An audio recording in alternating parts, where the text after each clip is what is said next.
नमस्कार। शाम के अखबारों की चर्चा चाय के साथ।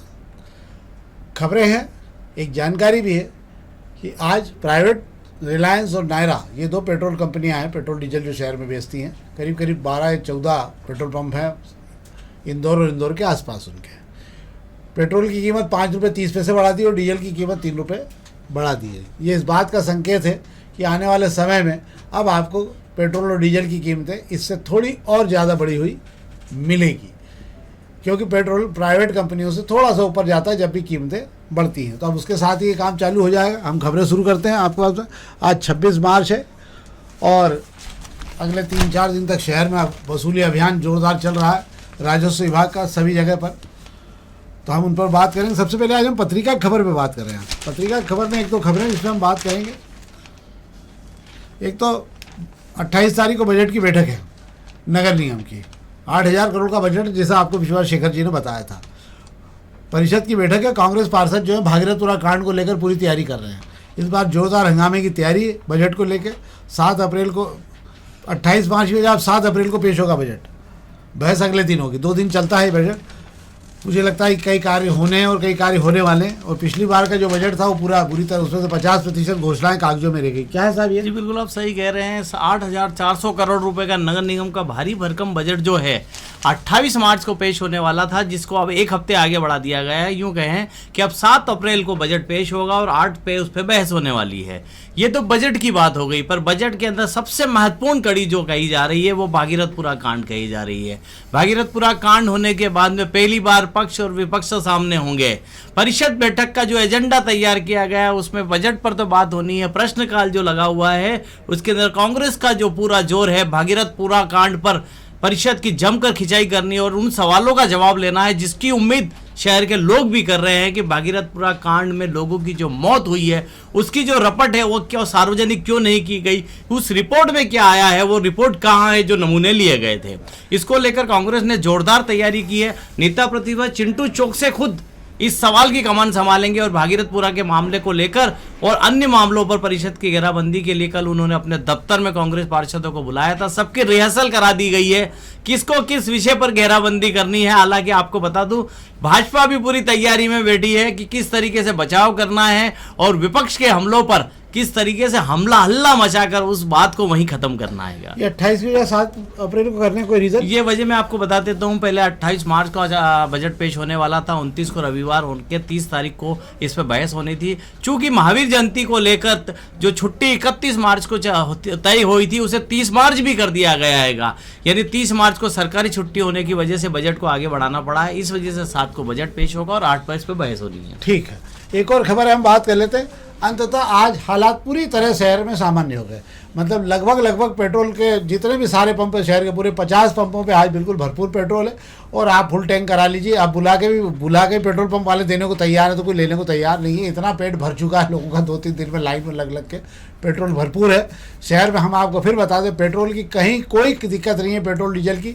ये जो थोड़ा बहुत पैनिक हुआ ये कंपनियों के कारण हुआ था और अब कंपनियों पर चूँकि अब नियंत्रण प्रशासन ने अपने हाथ में ले रखा, लगातार मॉनिटरिंग की जा रही है। इससे सबसे बड़ा फायदा ये होगा कि पेट्रोल पंपों में पेट्रोल खाली होने के कुछ ही समय बाद में उस पेट्रोल पंपों को चालू करने में सुविधा बनी रहेगी। तो अब पेट्रोल का मामला हल्का हो गया, डीजल का मामला भी हल्का। अब ये है कि आने वाले समय में कितना महंगा हो जाएगा इस पर बात करेंगे। क्या साहब? जी बिल्कुल, आप सही कह रहे हैं। 2 दिन पहले शहर में जो हमने पेट्रोल डीजल के जो हालात पेट्रोल पंप पर देखे कि गाड़ी का टैंक फुल कराने के लोग जो हैं जिस तरीके से मशक्कत कर रहे थे और ज़्यादातर लोगों ने फुल टैंक करा लिए हैं। अब उसका नतीजा ये दिखने वाला है कि अगले 2 दिन बाद आप शहर के पेट्रोल पंप पे वीराना छाया रहेगा। वो इसलिए वीराना नहीं रहेगा कि वहाँ पेट्रोल डीजल नहीं है, वहाँ कोई भरवाने वाला नहीं है। गाड़ियों में क्षमता से ज़्यादा लोगों ने भरा लिया है, अपनी जेब की क्षमता से ज़्यादा भरा लिया है। जो लोग गाड़ी खरीदने के बाद मुझे लगता है जिन लोगों ने 1 या 2 बार फुल टैंक कराया होगा उन्होंने भी इस दौर में जो है फुल टैंक करा लिया है। वाह, तो ये तो थी पत्रिका खबर। हम अग्निबाण खबरों की 1-2 खबरों की बात कर लेते हैं अग्निबाण में। हाँ, ये अग्निबाण की खबर की बात करें। चंदन नगर में न लोगों के पास नक्शा है न रजिस्ट्री। चंदन नगर पूरी तरह से अवैध रूप से कटा हुआ है और चंदन नगर के इतने टुकड़े और छोटे छोटे प्लाटों में उसको खेत की ज़मीन को काट के बेचा गया था उस जमाने में धार रोड के ऊपर। तो वहाँ तो कुछ मिलना जाना है नहीं। एक छोटे से नोटरी और एक छोटे से स्टाम्प पे लिखा पढ़ी होकर वहाँ प्लाट दिए गए हैं लोगों को। क्या होगा क्या इन लोगों का रोड को मुझे लेकर? ऐसा लगता है कि अवैध कॉलोनी के अलाइनमेंट के ऊपर बात करना और उसका विरोध करना, मुझे लगता है कि कहीं भी टिकने जैसी बात नहीं है कि अधिकारी एक बार उनके साथ फिर रहवासियों के साथ बैठकर बात करेंगे और तय किया जाएगा कि जो अलाइनमेंट जो है सरकारी स्तर पर किया जा रहा है वो सही है और कब्जे तो हर हाल में हटाना होंगे। वजह यह है कि हिंदू इलाकों में जब जब सड़कें बनी है किसी तरह की रियायत नहीं दी गई, तो ऐसे मुझे नहीं लगता कि चंदन नगर के मामले में कहीं से कोई मदद की उम्मीद है। इसलिए ये बात भी वहाँ के रहवासियों को बता दी गई है कि अवैध हिस्से में जो लोग बसते हैं उन्हें हटना ही होता है। सही बात है, पर मुझे ऐसा लगता है कि एक अच्छा रोड भी दोनों साइड मिलने के लिए हो जाएगा, क्योंकि अभी आपको घूम के आना पड़ता है धार रोड से एयरपोर्ट रोड के लिए। पर मुझे लगता है कि साथ इस रोड को बन जाने से एक बहुत बड़ी सुविधा पश्चिमी इलाके की सबसे जरूरत वाली ये रोड होगी, ताकि इससे बहुत बड़ा ट्रैफिक जो फंस रहा है कम से कम वो उधर जाने के बजाय बीच के रास्ते से भी निकल सकेगा। एक और खबर पर हम बात करें, कान सरस्वती नदी की सफाई का बड़ा अभियान चालू किया जाने वाला है और कई अफसर इसकी निगरानी करेंगे। क्या पानी बहेगा कल? जी बिल्कुल, आप सही कह रहे हैं कि पिछले दिनों जो वीडियो वायरल हुआ था कि एक तरफ कान नदी की गाद निकाली जा रही थी, दूसरी तरफ नगर निगम का अमला ही उसमें गंदगी डालता पाया गया था। इस वीडियो के बाद नगर निगम की जो किरकिरी हुई या कहें कि नदी सफाई पर जो करोड़ों रुपए खर्च किए उस पर जो सवाल हुए, उसके बाद कमिश्नर ने 4 दिन में इस नदी के आसपास के किनारों की सारी गंदगी उठाने का अभियान छेड़ दिया है और हर हिस्से में टुकड़े टुकड़े में अफसरों की तैनाती कर दी है और संसाधन भी भरपूर दिए जा रहे हैं। देखना होगा कि ये दे तो दिए गए हैं, संसाधन भी दे दिए गए हैं, ड्यूटी भी लगा दी है। 4 दिन बाद मुझे लगता है जिस तरीके से अफसरों की वहाँ पर आपने तैनाती की है, मुझे लगता है नदी की तस्वीर ही बदल जानी चाहिए। नाला जो है नदी में तब्दील होता दिखाई देना चाहिए। जब तक ये मौसमी नदी हो गई है, मतलब इसके आसपास अगर आप कुछ भी कर देंगे, इस पानी का बहाव जब तक नहीं होगा विधिवत तरीके से, ये पानी यहाँ पर रुकना नहीं और ये फिर वापस ये गंदगी लेके समेट के फिर अपने आप में ले आएगा। एक खबर और थी, एक और खबर पर हम बात कर लेते हैं। ई रिक्शा रूट के रजिस्ट्रेशन का आज आखिरी दिन है और 2000 नहीं करवाया रजिस्ट्रेशन, मतलब 15,000 के लगभग शहर में रिक्शे हैं और जिन लोगों को रजिस्ट्रेशन, ये अलग अलग क्षेत्रों में चलने का मामला है ना ये। जी बिल्कुल, और उसको लेकर ये रजिस्ट्रेशन कराए गए थे। मतलब पहले इनके कलर का मामला था, पर कोई रुचि नहीं है ई रिक्शा चलाने वालों की इस मामले में और कोई सुनने को तैयार नहीं है। सरकार के किसी भी आदेश को घोल के अगर पिलाना हो तो आप ई रिक्शा वालों को पिला सकते हैं। सब जगहों पर ई रिक्शा बिल्कुल निर्बाध बिना लाइसेंस के चला रहे हैं, बच्चे कम उम्र के चला रहे हैं, जो भी चला रहे हैं उनके पास होश नहीं है और इनकी कोई जांच नहीं है। आधे से ज़्यादा रात को शराब पिए हुए चलाते हुए देखे जा सकते हैं। क्या साहब? जी बिल्कुल, आप सही कह रहे हैं। जो इन चीज़ों की रेवड़ी बांटी जाती है उनके हाल यही होते हैं। ये रिक्शा भी रेवड़ी की तरह बांटे गए। शहर में आरटीओ के हिसाब से 11,000 से ज़्यादा ई रिक्शा रजिस्टर्ड हैं और आपको बता दूं, जब शुरुआत में ई रिक्शा आए थे तब रजिस्ट्रेशन का कोई नियम ही नहीं हुआ करता था, इसलिए तमाम काफ़ी रिक्शा ऐसे हैं जिनका रजिस्ट्रेशन ही नहीं हो पाया है। तो 11,000 ई रिक्शा होने के बावजूद इन्हें 4 जोन में बांटकर इन्होंने अलग अलग रंग का कोड कर ट्रैफिक पुलिस ने इनकी एक सीमा तय करने की कोशिश की है। इसके लिए एक 10 दिन की समय सीमा दी गई थी कि 10 दिन में अपना रजिस्ट्रेशन करा लें, ताकि इनको हिस्से जो इनके हिस्से जो हैं किस इलाके में इनको चलना है वो बंटवारा किया जा सके। आपको हैरत होगी, 11,000 में से मात्र 2,000 ई रिक्शा वालों ने ही रजिस्ट्रेशन कराया। आज आखिरी दिन है, कोई मुझे नहीं लगता कोई चमत्कार हो जाएगा कि आज में जो बचे हुए जो 9,000 ई रिक्शा वाले आके रजिस्ट्रेशन करा लेंगे। आपको बता दूं 11,000 तो पंजीकृत रिक्शे, इसके अलावा अगर आप माने कम से कम 6 से 7,000 रिक्शे शहर में चल रहे हैं जिनका कोई पंजीकरण नहीं है, जिन्होंने आरटीओ में झांका तक नहीं है और अपने रिक्शे चला रहे हैं अलग अलग क्षेत्रों में। ना इनको पकड़ा जा सकता है क्योंकि अब ये झुंड हो गया, अब ये क्या भरैया के छत्ते हो गए। आपने कहीं पे भी हाथ डाला तो 10 से 20 ई रिक्शा पर आके खड़े हो जाते हैं। आने वाले समय में इतनी हालत ख़राब हो जाएगी शहर की ई रिक्शों के कारण, जो कानपुर की हुई कि गाड़ी निकालने के लिए आपको ई रिक्शों की जगह अलग से बनवाना पड़ रही है, तब जाके वहाँ पर गाड़ियाँ लोग निकाल पा रहे हैं। अब हम प्रभात खंड खबरों की बात कर लेंगे। प्रभात खंड खबर में एक खबर है, पॉलिटिकल खबर है। हालांकि भाजपा बता रही कांग्रेस के कि महिला नेताओं को, किन किन महिलाओं नेताओं को लिया जाना चाहिए था। मतलब आप बताइए कि भाजपा अपना घर तो धो या ना धो पाए वो, पर दूसरों को जरूर बताने को तैयार हो गई है कि किस प्रकार से आपको करना चाहिए। प्रियंका गांधी को चिट्ठी लिखी है नगर अध्यक्ष महोदय ने, सुमित मिश्रा जी ने। कोई दिक्कत नहीं है, कल को चिंटू चौकसे को भी नरेंद्र मोदी को चिट्ठी लिख के सिखा देना चाहिए कि ये जो भाजपा के कार्यक्रमों में और जो प्रशिक्षण वर्ग में जो मुद्रा हुआ है, ये मुद्रा पूरे राष्ट्रीय स्तर पर भी लागू कर देना चाहिए, इससे बहुत बड़ा फायदा होगा। पर मुझे ऐसा लगता है कि इन चिट्ठियों के बजाय अपनी पार्टी की तरफ ध्यान चाहिए। हर पार्टी की अपनी पॉलिसी होती है, हर जगह चिट्ठी नहीं लिखी जा सकती। क्या सर? बिल्कुल आप सही कह रहे हैं कि ये कांग्रेस का अंदरूनी मामला है कि वे शहर की टीम में महिलाओं को कितनी जगह देते हैं या महिलाओं को किस पद पर जगह देते हैं। सुमित मिश्रा जी ने प्रियंका वाड्रा को चिट्ठी लिखकर बताने की कोशिश की है कि लड़की हूँ, लड़ सकती हूँ, अभियान आपने आपने छेड़ा, उसके बावजूद आपकी पार्टी जो है महिलाओं को जगह नहीं दे रही टीम में। अब ये सुमित जी की सोच है, ये सुमित जी के जो भी सलाहकार हैं उन्होंने शायद ये नहीं देखा कि किसी की पार्टी के अंदरूनी मामले में दखल देना मुझे नहीं लगता कोई मुनासिब काम है, या जो आपने समझदारी का काम दिखाया है। बिल्कुल आपने सही कहा है कि चिंटू चौक से भी चिट्ठी लिख सकते हैं मोदी जी को कि ये पार्टी का कैसा संगठन है कि यहाँ पर के ट्रेनिंग कैंप में है जो है ठुमके लगाए जाते हैंगे, ये बात अलग है। अब सुमित मिश्रा की चिट्ठी का जवाब चिंटू चौकसे ने तो नहीं दिया है, लेकिन महिला नेताओं की तरफ से, कांग्रेस की महिला नेताओं की तरफ से जवाब आने शुरू हो गए हैं। साक्षी शुक्ला ने जवाब दिया है कि सुमित मिश्रा जी आपने जो चिट्ठी लिखी बहुत अच्छी बात है, पर आप ये समझ लीजिए पार्टी का अंदरूनी मामला है, और जिन नेताओं के आपने नाम लिखे हैं, हालांकि बता दूं उस चिट्ठी में साक्षी शुक्ला का भी नाम है। साक्षी शुक्ला बता चुकी है कि शायद आपकी जानकारी सुमित मिश्रा जी कमजोर है, फिर मध्य प्रदेश कांग्रेस की महासचिव है, और जिन दूसरे नेताओं के उन्होंने महिला नेताओं के नाम लिखे उसमें कुछ पार्षद है, कुछ पार्टी के बड़े पदों पर हैं और कुछ जो है पदों पर रह चुकी है। राजनीति है, राजनीति करना चाहिए, पर अपने दायरे में राजनीति करनी चाहिए। राजनीति का एक सम्मान भी होता है। अब हम दोपहर की खबरों की बात कर लें। दोपहर की व्यापारिक खबरों की हम बाद में बात करेंगे, पहले हम एक खबर की बात कर लेते हैं, दो खबरों की। एक तो चोइथराम मंडी जो है इसकी डिज़ाइन को फाइनल कर दिया, डीपीआर इसकी बनने जा रही है, और अब ये डबल डेकर होगी, मतलब इसके ऊपर 2 मंजिला होगी ताकि नई दुकानें खुल सके, नए गोदाउन बन सके, और यहाँ पर कुछ ऐसी व्यवस्था भी की जा रही है ताकि जो है ये बनाए जाए, कोल्ड स्टोरेज भी थोड़े से बना दिए जाए ताकि जो सब्जी भाजी बच जाती है या जो ख़राब होता है, नुकसान होता है जो व्यापारियों का, वो ना हो, उनको कुछ समय के लिए उसमें रखने की सुविधा बनी रहे।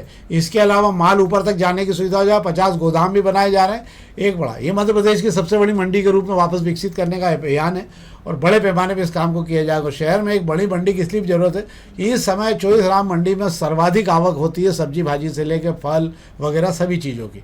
तो मुझे लगता है कि एक अच्छा काम होगा। इंदौर में कुछ समय बाद एक बहुत बड़ी और नई मंडी आपको देखने के लिए मिल सकती है, जो थोक और खेरची के लिए अलग अलग होगी। क्या है सर? जी बिल्कुल आप सही कह रहे हैं। मंडी के अंदर जो आपने बात कही है कि स्टोर रखने के लिए फल और सब्जी को स्टोर रखने की सुविधा हो जाएगी, उसकी बहुत ज़रूरत है। आज का ये मामला है कि चोइथराम मंडी में आलू की सड़ान से लोगों का जीना दुभर हो गया। आसपास आलू को रखने की जगह नहीं मिल पाई, खुले में आलू पड़ा रहा और वो सड़ गया। उसकी सड़ान की वजह से वहाँ से गुजरने वालों तक को परेशानी हुई, मंडी में काम करने वाले तो परेशान हो ही रहे थे। तो ये आज का ताज़ा ही मामला है, और इसके ऊपर अगर ये खबर आती है कि डबल डेकर बनाई जाएगी तो मुझे लगता है ये राहत भरी खबर इसके साथ जुड़ी हुई है।